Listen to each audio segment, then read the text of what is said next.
New year, new championship, and lots of racing ahead. I think it's fair to say the countdown to the 2024 Supercars Championship has well and truly started. So today, I want to share with you the top 3 things on my wish list to see from the sport over the next 12 months as a fan, and at the end we'll get into some of your suggestions as well.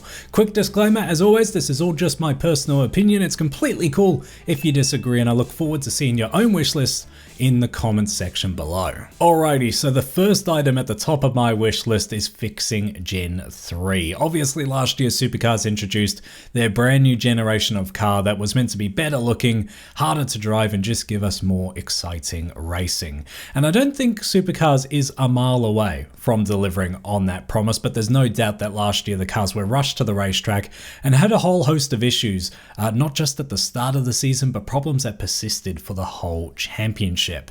Obviously, as we all know, those issues really centered around parity. The cars were meant to perform equally, but they really didn't for a good part of that season. And then they had reliability issues as well, especially around steering racks, which really hurt the performances of a lot of teams throughout the year. And the combination of those issues for me meant that 2023 felt like a competitive or extended test session. It was still a great season with some good moments, but overall it definitely put a cloud over this new era of the sport.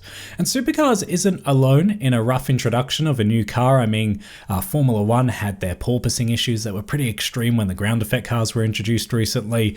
Formula E were meant to have fast charging last year with their new Gen 3 car, and only just recently IndyCar have completely delayed the introduction of their new hybrid engines to the championship. So Supercars isn't alone in having some of these challenges with new regulations, but no doubt the issues in 2023 were too severe and lasted way too long and really did some damage. So in 2024, I do want to see them go from this fixing phase to a refinement phase where they can put more of the focus on the show and the racing product and giving us, hopefully, what was promised with Gen 3 to start with. And there's reasons to be optimistic. Supercars now has a year of data. They've got a new engineering partner, new equipment, especially around the parity space with wind tunnels and transient dynos, and they've got a refreshed technical team in-house as well.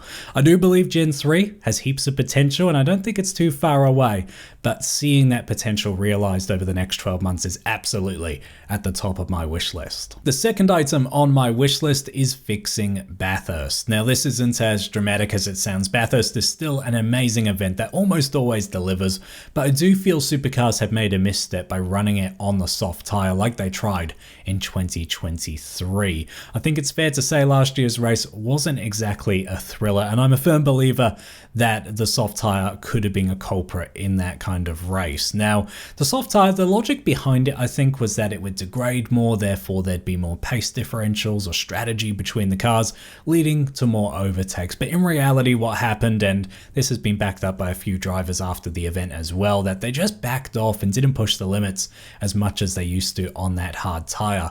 For me, Bathurst is all about that courage over the top of the mountain, and unfortunately in race conditions, it was just faster to conserve the tyre than push those limits and take risks. I think it's a big factor as to why we got such a docile race. And look, it's only been 1 year, so I could be on a witch hunt here. There are a bunch of other factors at play as well. And I'd like to see Supercars at their sprint event at the mountain in February run the hard tyres so that they can compare the style of racing and hopefully make an informed decision for this year's great race. Now, this final item is a bit of a cheat because it's technically 2025, but it's something that will be arranged and announced in 2024. And that's, of course, the next Supercars calendar, which we need so much more racing from. Right now, the 12 rounds we have are far too few, and the gaps between them are not only big, but sometimes irregular as well. And it's really hard to follow the sport at times because there are such large gaps and inconsistencies between the scheduling of events. And even if you are following along, it can be hard to remind yourself the storylines and how the championship's playing out because just so much happens in the meantime. It feels awfully disconnected, and I can only imagine how hard it is to really get into this sport as a new fan right now. I really hope that if they expand the calendar, events like a second race in New Zealand are added. I think that makes sense given the huge passionate fan base over there. Winton returning I think would be a good move, especially with Sandown potentially on the chopping block there in Victoria.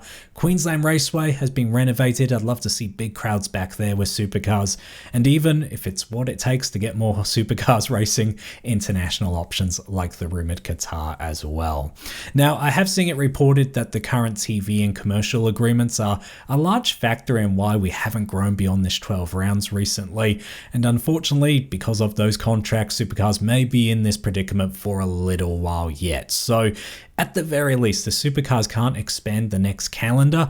I'd at least like them to be a bit more transparent about their situation with the fans. Let them know that while they can't fix it immediately, they are hearing us and that they are looking at ways to improve things longer term. At least give us some sort of light at the end of the tunnel. Alrighty, so that's my wish list, which is very focused on the overall direction of Gen 3 and the sport. But I asked you guys for what you're hoping to see over the next 12 months.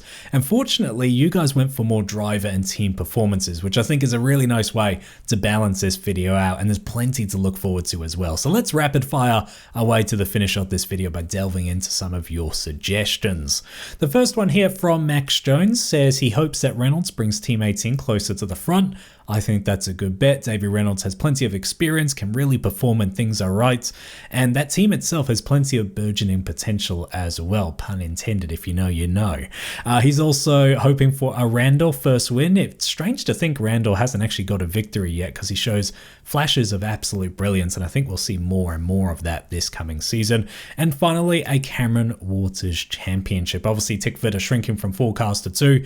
Maybe that's why Max Jones thinks here they might have some stronger performances across those 2 drivers in particular. Spencer GM 888 saying Brocq, Feeney versus Matt Payne as the top 2 championship contenders. That would be great. A new, the arrival of the new guard in Supercars, the young guns. Both of those guys showing heaps of potential and only getting faster. Feeney and Whincup winning at Bathurst. I think that's always a strong combination at the Enduros. Courtney and Percat to get wins would be good news stories. Both of those guys have had a pretty big dry spell recently. And finally, that Supercars announced a Gold Coast Enduro night race for 2025. Yes, please, Spencer. I would love to see that as well. In fact, before COVID hit us, Supercars were planning to do a night race on the Gold Coast. Those plans went quiet for obvious reasons. So fingers crossed they can blow the dust off that and indeed turn it back into an enduro round. That would be awesome. And we'll finish up with the hopes from Supercars Mabini, who would like to see Blanchard Racing Team get a podium with James Courtney. They're expanding to 2 cars this year, so it'll be really interesting to see if double the data helps them and input from a second driver as well. Jack Brocq Championship is the second thing Supercars Mabini would like to see, and that is a big shout.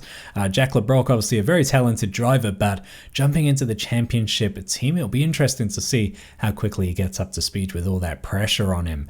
Whincup on the Bathurst podium, always a pretty safe bet if the fuel levels are right, of course. And of course, Will Davison to get a race win, which once again would be one of those good news stories because he's been in the wars a little bit over the past couple of years. But that is my Supercars wish list and some of the things you want to see from the championship over the next 12 months. I know a lot of my items came across maybe a bit ranty. I don't normally like to do that, but I am just passionate about all these opportunities that can be realized, and I really am optimistic that they will be, or at least a good number of them will, over the next 12 months. But that is my thoughts. Be sure to let me know your thoughts down there in the comments below. Thank you for your support. More discussion videos like this coming during the off season, and of course once it all kicks off again, there'll be round previews, reviews, and plenty of news as well. Until then, treat people like your trackside, and I will see you in the next video.